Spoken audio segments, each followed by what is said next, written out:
ಪಿಂಪಲ್ಸ್‌ಗೆ treat ಮಾಡೋದು way ಯಾವ ತರ ಇರ್ಬೇಕು? ಸೊ ನಾನು ಅದನ್ನೇ ಹೇಳಿದ್ನಲ್ಲ, ಫಸ್ಟ್ ಯೂಶುವಲಿ ಏನಾಗುತ್ತೆ, ಒಂದು ಟೀನೇಜ್‌ನಲ್ಲಿ ಇರುವಾಗ ಜಾಸ್ತಿ ಅವೇರ್‌ನೆಸ್ ಇರಲ್ಲ. ಅಂದ್ರೆ ಸ್ಕಿನ್‌ನ ಯಾವ ಥರ ಕೇರ್ ತಗೋಬೇಕು, ಆರ್ ಇದು ಟ್ರೀಟ್ಮೆಂಟ್ ತಗೊಳೋದು ಇಂಪಾರ್ಟೆಂಟಾ ಇಲ್ಲ ಅಂತಾನೂ ಗೊತ್ತಾಗಲ್ಲ. ಬಟ್ ಏನಾಗುತ್ತೆ, ಒಂದು ವಯಸ್ಸಾದ್ಮೇಲೆ especially people severe cystic acne ಇರುವಾಗ ಅದು acne pigmentation and acne scarring cause ಮಾಡುತ್ತೆ. ಸೊ ನಾವು when you are in your 20s scarring ಇಂದ ತುಂಬಾ ಕಾನ್ಷಿಯಸ್ ಆಗ್ಬೋದು. ಅವಾಗ ಏನು ಮಾಡ್ಲಿಕ್ಕಾಗಲ್ಲ, ಬಿಕಾಸ್ ನಾವು ಎಷ್ಟೇ ಟ್ರೀಟ್ಮೆಂಟ್ಸ್ ಮಾಡಿದ್ರು ಸ್ಕಾರ್ಸ್ ಬಂದ್ಬಿಟ್ಟು ಒಂದು 40 to 60-70% ಇಂಪ್ರೂವ್ ಮಾಡ್ಬೋದು, ಬೆಸ್ಟ್ ಕೇಸ್ ಸಿನಾರಿಯೋಸ್. 100% ಟ್ರೀಟ್ ಮಾಡ್ಲಿಕ್ಕೆ ಆಗಲ್ಲ. ಸೊ ಆಸ್ ಪೇರೆಂಟ್ಸ್, ನಿಮಗೆ ಟೀನೇಜ್ ಮಕ್ಕಳು ಮನೆಯಲ್ಲಿ ಇದ್ರು, or if you are a teenager going through acne, 100% ಅದನ್ನ ಅಟ್ಲೀಸ್ಟ್ ಒನ್ಸ್ ನೀವು ಡರ್ಮೆಟಾಲಜಿಸ್ಟ್ನ ಭೇಟಿಯಾಗಿ ಅದನ್ನ ಯಾವ ಥರ ಟ್ರೀಟ್ ಮಾಡ್ಕೋಬೇಕು ಅಂತ ಗೊತ್ತು ಮಾಡ್ಕೋಬೇಕು. ಇಲ್ಲ ಅಂತಂದ್ರೆ ಯೂಶ್ವಲಿ ಒಬ್ರು ಒಂದು ಏಜ್ ಆದ್ಮೇಲೆ ಕಾನ್ಷಿಯಸ್ ಆದ್ಮೇಲೆ then there is no going back from it. So early ಸ್ಟೇಜಸ್ನಲ್ಲೇ ಇದನ್ನ ಟ್ರೀಟ್ ಮಾಡ್ಕೋಬೇಕು. ಸೊ ಯಾವ ಥರ ಟ್ರೀಟ್ ಮಾಡ್ಕೋಬೇಕು, ನಾನು ಅವಾಗ ಹೇಳಿದ್ನೆಲ್ಲ, oils, hormones, genetics, these are the most important causes. Genetics and hormones ನಾವೇನು ಮಾಡ್ಲಿಕ್ಕೆ ಆಗಲ್ಲ. So some amount of acne will always be there throughout your life, at least till your late adult life. Acne ಅನ್ನೋದು ಬಂದೇ ಬರುತ್ತೆ if ನಿಮಗೆ genetically you are prone to ಆಕ್ನೆ.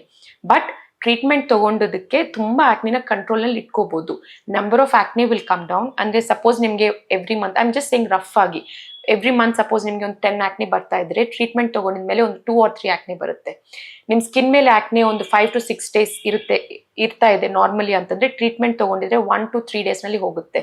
So number of acne, frequency of acne, ಮತ್ತೆ acne sitting on your skin duration ಎಲ್ಲಾನು ಕಡಿಮೆ ಆಗುತ್ತೆ treatment ಇಂದ. But ಆ 1 or 2 acne especially around your periods ಬರೋ ಚಾನ್ಸಸ್ ಇರುತ್ತೆ.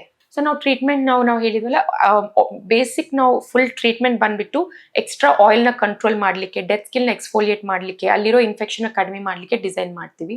ಸೊ ಇದೊಂದು properly medically designed treatment. But ಅದು ನೀವು ಡರ್ಮೆಟಾಲಜಿಸ್ಟ್ ಭೇಟಿ ಆದ್ರೆ ನಿಮ್ಗೆ ಗೊತ್ತಾಗುತ್ತೆ. Please off the shelf products ತಗೊಂಡು don't put your skin in any danger.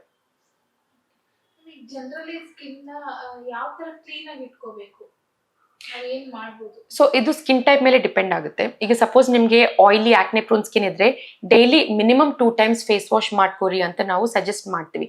ಅದೇ ನಿಮಗೆ dry sense and both the times face wash ಕೊಡ್ತೀವಿ.